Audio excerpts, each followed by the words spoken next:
Good morning and good afternoon, good evening to everyone who's joining in for yet another, our third Symbiosis Literary Festival. Originally designed for our students, today we're happy that we're welcoming not only students, but faculty, staff members, their families, alumni, and through that network, friends, colleagues, and well-wishers from across the world. The next 2 days promises to be a power-packed, absolutely insightful, and conversation-generating weekend. Today, too, is a power-packed day, and we're on a very, very tight schedule. So therefore, we have planned for you a very short, crisp, but very meaningful inaugural program. Before we start, let me share with you a few glimpses of the previous editions of the Symbiosis Literary Festival.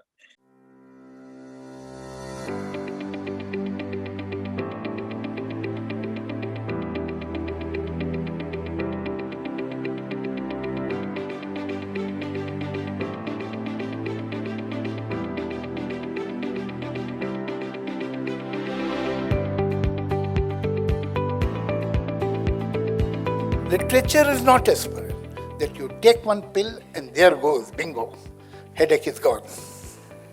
It is vitamin.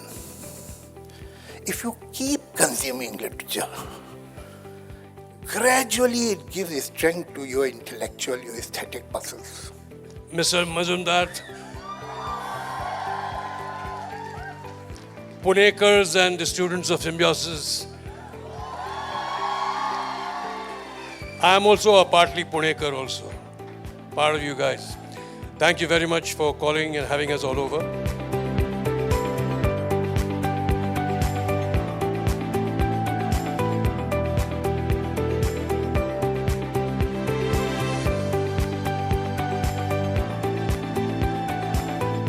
Pleasure to be with you and Vidya and the team of Symbiosis. I will come to Pune. I love Pune. I love Symbiosis. So let's hope all this gets okay soon.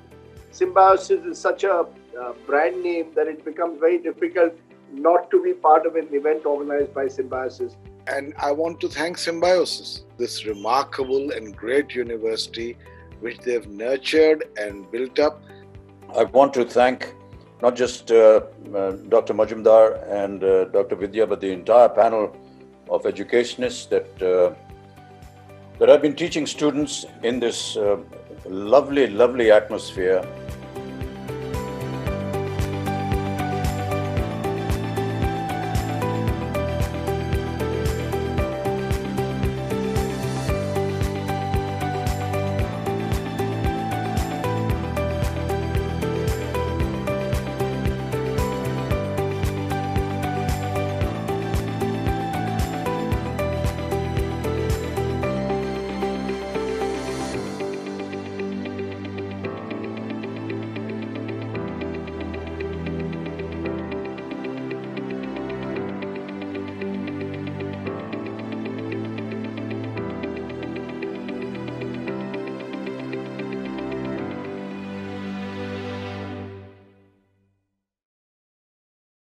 Without further ado, let me invite Dr. Vidya Yerodikar, Pro-Chancellor, Symbiosis International University, to deliver her welcome address.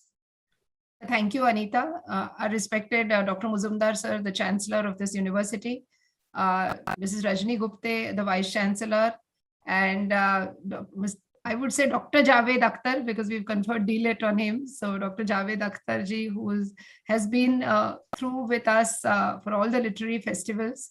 And we acknowledge, his presence here today. Faculty members and my dear students and well-wishers of Symbiosis, let me welcome you all to the Symbiosis Literary Festival of 2021. This year, of course, we got a little delayed because we all know that, COVID struck us and there was so much uncertainty in everything that we did. The first thing was, of course, to adapt to the new normal, use technology in classrooms, make students understand, what we teach and how we teach. And then, of course, look at various events that we have carried out virtually. I'm also glad that, the Golden Jubilee year of Symbiosis has been extended almost for over 2 years now. And, these are events that are happening in the Golden Jubilee year. As I spoke to Shri Javed Akhtar this morning, I think Symbiosis has been in the forefront of promoting literature amongst the younger generation. And this is exactly what we want to do. No matter which institution or which discipline you actually learn from, students need to be exposed to literature. And so very rightly said by Mr. Javed Akhtar in the first literary festival that it should be taken like a vitamin every day, a little dose, so that it enriches you. And what a wonderful statement he made. And I think that is the whole endeavor of conducting such literary festivals. And people ask us that what have been the positives out of the pandemic. And I must say these virtual literary festivals have really become the positives out of the pandemic, because a very, very large audience is reached out to. And after the literary festival also, on YouTube, when we post this, there is a huge audience, not just from India, but from across. I think as a university, we are doing a little bit to enrich minds of young men, and we hope that through such events, we mold their personalities too. So thank you very much, Anita. I know, the inaugural function is very short. So once again, I thank, the organizers, especially my team, who has been really relentlessly working so hard, getting such excellent speakers over the 2 days. And of course, thank once again, Mr. Javed Akhtar for supporting us. Thank you, Dr. Vidya. Let me now invite Professor Dr. S.K. Majumdar, founder and president, Symbiosis, and Chancellor, Symbiosis International University. Sir. Namaste to all of you. Today's chief guest, Dr. Javed Akhtar, Dr. Vidya, Dr. Gupte, Dr. Pautankar, faculty, directors, and students. Javedji, it appears that Symbiosis Literary Festival cannot start without your presence. And your presence in the festival itself is so enthusiastic and energetic that your lectures keep on inspiring our students for many, many years. Sometimes I wonder whether literary festivals like this should be permanently virtual, because over a period of time, and it has been the gift of Corona, I will tell you, that we have realized that literary festivals, when organized online, are more successful than physical festivals for many reasons. Very often when we invite guests to attend festival physically, for one or the other reason, all of them cannot attend our function. Traveling all the way to Pune, from Delhi to Calcutta, and to from other places. Sometimes it is inconvenient. Secondly, we have noticed that the audience that we get through online literary festival is at least 5 times more than what it would have been had we organized it as a physical festival. So therefore, I feel that every year, Symbiosis should continue to organize literary festival through virtual mode because of various reasons which I just now mentioned. But the beauty is we can keep it alive on YouTube for anyone to see at any time, anywhere. As Chancellor of Symbiosis International University, Javedji, once again, I thank you so much for your time and gracing this occasion. Today and tomorrow, we have invited so many distinguished speakers. Among them, there are 2 ambassadors, Dr. Gokhale and Dr. Bambawale. But I have seen some of the interesting panel discussions which will take place besides Coding China by Gokhale and Bambawale. For example, I like this particular subject called Food in the Times of Corona, or for that matter, the immortal master of work. Similarly, there are going to be many other subjects like modern love in digital age. And Drew Segel is going to speak on this. Similarly, there is another interesting panel discussion, the role of internet in Indic music. And finally, India's complicated relationship with technology. These are various subjects which are going to be discussed over a period of 2 years. And I'm sure this literary festival is going to be very interesting and inspiring to the faculty and also to our students. Javed, once again, I welcome you and wish the literary festival a grand success. Thank you so much. Thank you, sir.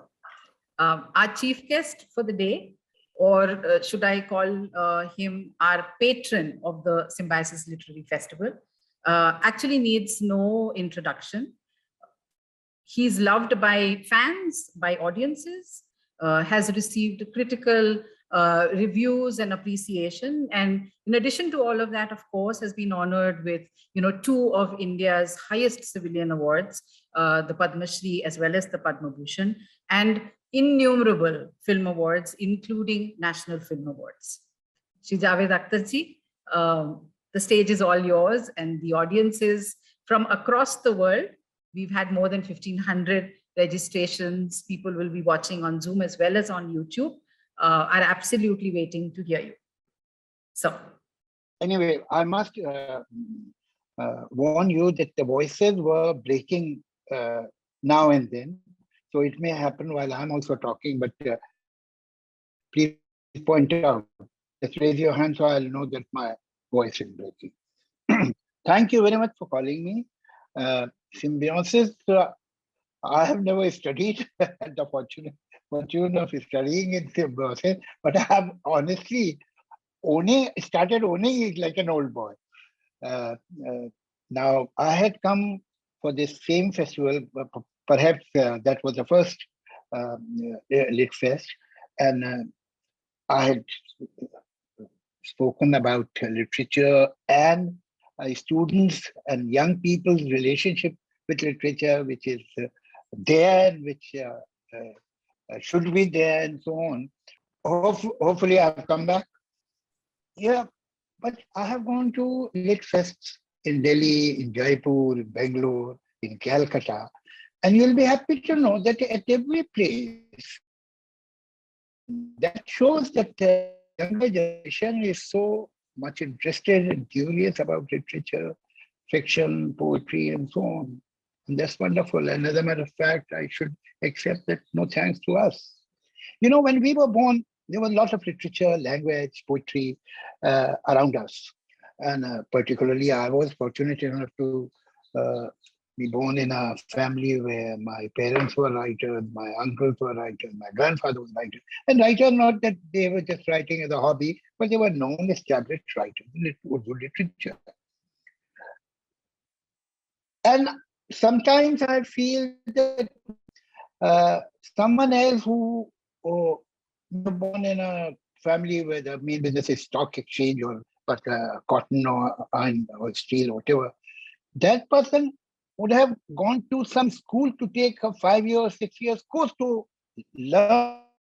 I learned without any effort because it was in my environment. It was all there. I was breathing it. So without any effort, without any attempt, I learned so much. But unfortunately, we did not provide that atmosphere and that ethos to our younger generation. Because we thought that what did our parents get from literature and poetry and language and whatever? They were idealists and so on. We are more practical people. We understand the world better. And while they had equipped us, whatever we did in our lives and whatever little we achieved, it was because we had learned something. We did not give importance to that, and we thought that this is our smartness. But the fact remains that in this whole complication and misunderstanding and false confidence, we forgot to give this heritage, hand over this heritage to our younger generation. And it has happened on national level. It is no wonder that a young person of today who is 18 or 25 has a much shorter vocabulary than his or her grandparents. They have proverbs in their language, they have references of mythology, they have bigger vocabulary, but uh, it has not reached the third generation. And the fault is with us. We have made this mistake. And today, when we see these young people in literary festivals, so they have realized that to catch the gravy train, our parents had lost some baggage on the platform. And now these children are looking for that baggage. That baggage is literature, that baggage is mythology, that baggage is tradition, folk arts, folk music, poetry, and so on. They understand. We were carried away by some kind of affluence. We were so happy, thrilled buying a car because it was a great achievement for us. They take it for granted. I remember in my childhood, I have seen people putting their refrigerators in the living room because it was a status symbol. They don't care. So whatever was the source of happiness for us, for them, that, I mean, all those things are essentials. They are there, not to be talked about, but not to be even given a second look. So now what should they look for? They are looking for what we had lost. We lost, they are trying to find it. So that is wonderful. That is wonderful. Now, yes, of course, I had said that literature is not an aspirin that you pop one pill and there goes your headache. It is like vitamin. It takes a little time. You keep on consuming it, and slowly it makes you develop sense of aesthetics, sense of beauty, sense of fairness. I think all fiction, literature, particularly novels, short stories, plays, they give us a paradox, which is very interesting. One, how different people are in the society and in the world, that how similar people are. Their emotions, their feelings, their personas. If you scratch the skin inside, all human beings are almost same. Now, this is a paradox. They are so different and so same, so similar. This is what literature tells you. And gradually, what is important, that we develop an empathy with people who are not exactly like us. Because we know that there is a lot common between them and us. And we can relate to them in spite of a different language, in spite of different culture, in spite of different traditions, in spite of different cuisine and clothes and whatever. But as long as they are human beings, there is a lot that is common between us and them. This is what literature tells you, which is very, very important. Literature ultimately, without beating the pulpit, gives you the sense of we, us. The free market or so-called economic liberalization turns you into only I, me. So that is why at the moment literature is even more important than ever. That people should know how to relate to others. It is not a game you versus rest of the world.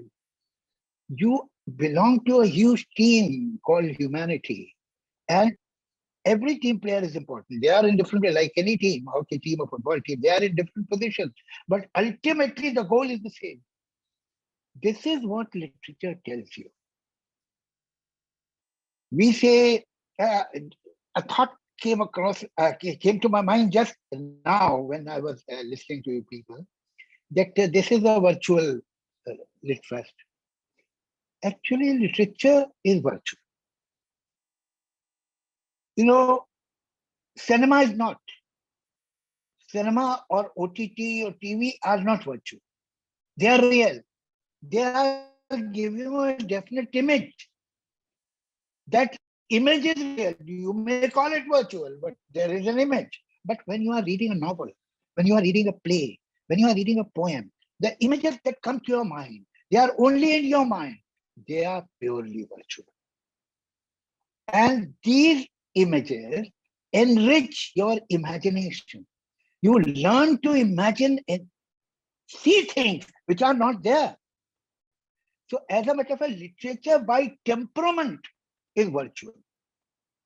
And this virtual quality of literature gives you such richness of imagination that you can use at so many places. When you are thinking of real things, you can imagine first. Everything is imagined first, and then it is turned into a reality. The first thing is the dream, imagination, and then you learn how to make it a reality. Another thing that we learn from literature is language.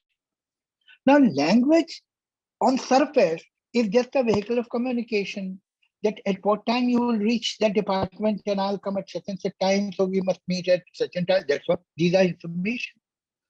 They are on the surface. But language is not just a source of information or communication. This is the vehicle that carries literature. This is the vehicle that carries culture, tradition, your roots.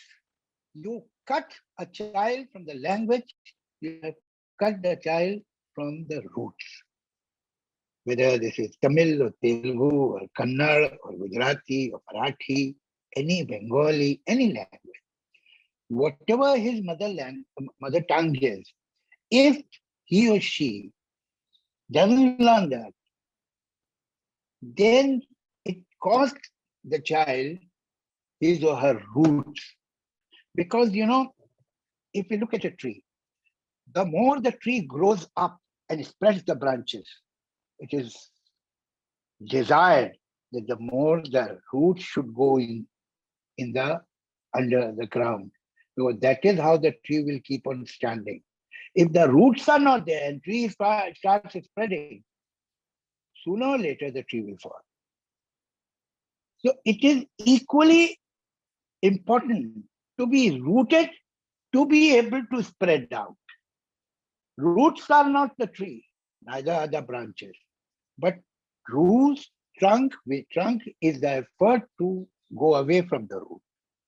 That is also necessary. Otherwise, you will only have roots, you won't have trees. So all these three things only literature can provide, psychologically, aesthetically. Roots, trunk, branches. Language is not thought. Let's not confuse that language is intellect. Language is thought, no. But language, the words are the bricks with which you make thoughts. If you have more bricks, you will be able to make more complicated thoughts. And now, if you are making a gadget, if you are making a machine, maybe you don't need so many words because, okay, it doesn't fit here, so I'll try from here. It's not working, this wheel is not turning, so let me see if I put that fulcrum, will it work now? Okay. But if you are thinking of intangible things, if you are thinking which are things which are not material, they are intangible, you need words, because those things are only made by words in your mind. The more words you have, the more clearly you will be able to construct that thought. If you don't have many words, you will not be able to think very clearly. And languages, and when you have enough words, you learn that बात दो तरह की होती है. एक बात जो कही गई और एक बात जो नहीं कही गई. और वो नहीं कही बात is the subtext. When you have the control over the language, you will say something, and underneath those words, another sentence will travel underneath. That is the subtext of the sentence, what you have not said, but you are able to communicate. So I think this brings nuances in relationships. This brings subtleties and commitment which are so very real because they have not been said but conveyed. This, so, and from where you get this language? You get the language from literature. There is a treasure of words, of expressions, of metaphors, of similes, and so on. And when you go through them, then you become a richer person. And then you have the control over your expression. So often I have seen that people say things which they should not say, while their intention is not bad. But they choose wrong words. They don't know how to say what they want to say. This creates a lot of complications in personal life also. But any educated person, sophisticated person who has certain understanding of language, which comes only through literature, will have more decent relationships, will have more effective relationships. So I think on one hand, so technology rich, and we are becoming in inverted commas practical in this world, ruthless world, so on. So now we have to see it that we have the balance, because on this side they are putting a lot of weight.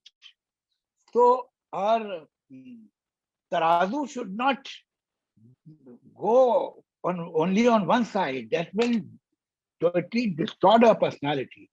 So to keep the balance, to remain human, to remain more sensible and sensitive, which is a need, not only a privilege, it's a need. We need literature, we need poetry, we need fiction, we need language and subtlety of language as much as never before. So that's what I feel. Thank you. I wish this could go on, but I'm going to very quickly invite Vice Chancellor, Symbiosis International University, Dr. Rajni Gupte, to wrap up this very crisp but very, very meaningful inaugural session. Good morning, everyone. Respected Dr. Muzumdar, the Chancellor of the University, Dr. Vidya, the Pro-Chancellor of the University, our esteemed Chief Guest, Shri Javed Akhtar, Anita, all my colleagues and the entire audience who is present here today. A wonderful beginning, Anita, to this Lit Fest 2021. As always, I think Shri Javed Akhtar has us mesmerized with his ideas, with his thoughts. And I think it was so very apt, a wonderful beginning for this Lit Fest. The thought that, literature, exposure to literature is very, very critical. Just whether it's conscious or unconscious, how we relate to things around us depends on what we hear, what we read. It enhances our imagination. I've often felt this, that, when I read books as I was young, I imagine things. I don't know whether students today who have access to so much of video, content, whether their imagination is going to be as strong as ours, because we never saw these things. We actually just imagined them. So I do believe that, yes, imagination is truly developed very, very strongly. Language also promotes culture, Dr. Javed Saab mentioned. And I think very, very aptly, the whole idea of a Lit Fest is to expose young people to different ideas, different thoughts. And I'm sure that this Lit Fest is going to be no different. As Dr. Muzumdar sir mentioned, we have thoughts on China, on food, on modern love, on how to deal with technology, on diversity, on parenting, children's literature. A host of ideas have come in, and I'm sure we have a treat ahead of us. Shri Javed Akhtar, thank you ever so much. We wish we could keep on listening to you, and I'm sure we will look forward to your actually coming to campus. Though Dr. Muzumdar sir said Lit Fest can be virtual, but I do hope your visit will be in person to our campus. Thank you so much. I'm extremely thankful to Dr. Majumdar, Vidyaji, Dr. Patankar, and you, Dr. Gupte, that you thought of me. And I find a strange relationship with this university, Symbiosis, and I hope that you will call me again. Thank you. Thank you. Dr. Javedji, one request can I make? Yes, sir. What? We have started medical college exclusively for girls. And those girls are constantly bombarded with psychology and anatomy and surgery and whatnot. Now, my request is, please visit our medical college and address our girls regarding literature, the beauty of literature, how to take pleasure by reading books, poetry. I think those girls will ever be grateful to you. Yeah. Sir, and I am grateful that you have opened a medical college for girls, because I think men are rather sick in our society. They need a medical college for girls. Thank you, sir. Yeah. Thank you. On that note, we come to an end of this inaugural session. I think, in a sense, this Lit Fest is absolutely unique and distinctive. Designed for students, as I said, and now their families. I think it's amazing that the Chancellor of the University, the Pro-Chancellor of the University, the Vice Chancellor of the University, the leadership of the university is as interested in all these themes and all these speakers, and they attend all of these sessions. And I find that extremely, extremely heartening.